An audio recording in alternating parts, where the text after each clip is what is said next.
you. All right, we're sitting here with Liz Carlson and Kim Geist, our Friday night racers, on Thursday, the eve of the opening night of the World Series of Bicycling.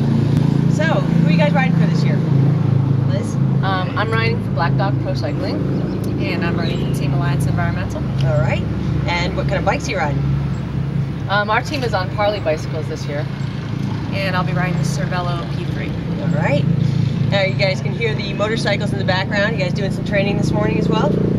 Yep, I've got some agility drills behind the motor with Jack Symes. All I'm right. excited about it. We had some pretty fun exercises. Good. Sounds good. I've actually got a pretty easy day just out in the road. Good. No tracks. Good. Session. All right, so what is it about the World Series of Bicycling that keeps you guys coming back year after year? For me, it's two things. The level of racing. Especially last year, we had by far a really outstanding women's group. The level of riders, the number of riders. The second thing would be the fans.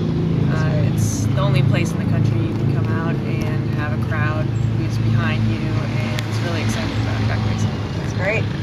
How about you, Liz? I agree with Kim. I think the fans are the most amazing, in the United States.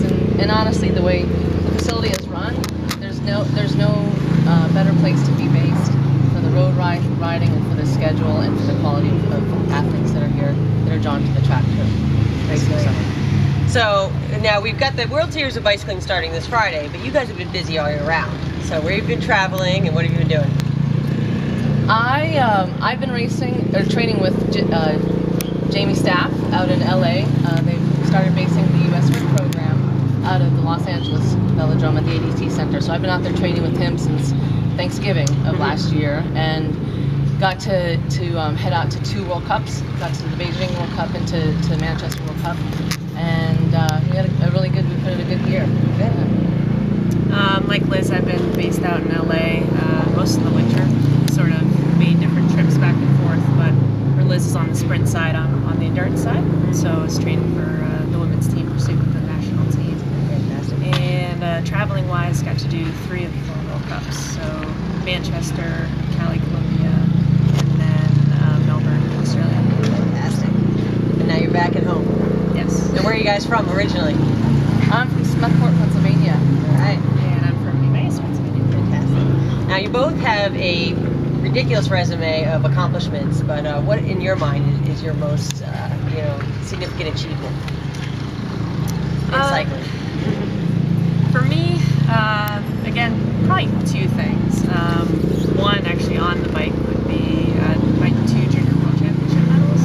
It was my first international experience those 2 years, and put a lot of work into it, and everything paid off in the end. Sort of off the bike, on the bike, then would be coming back from a pretty significant incident in 2007, run-in with a tractor trailer while I'm training. Yeah. So to come back from that and to be sort of better than I was before is good.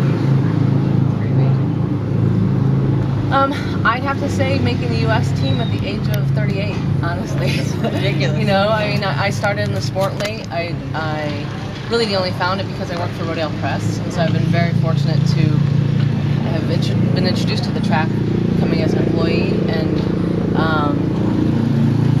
there was enough in it that kept me at it to keep learning and to improving and getting better, and I thought I was too old, so I went to the master's route, and then I kept getting better and better and applied myself and then qualified to race for the elite U.S. team. Well, you're 2 of our hometown favorites, and I really want to thank you guys for sitting down with us. Thank you. Thanks Good for luck having tomorrow us. night.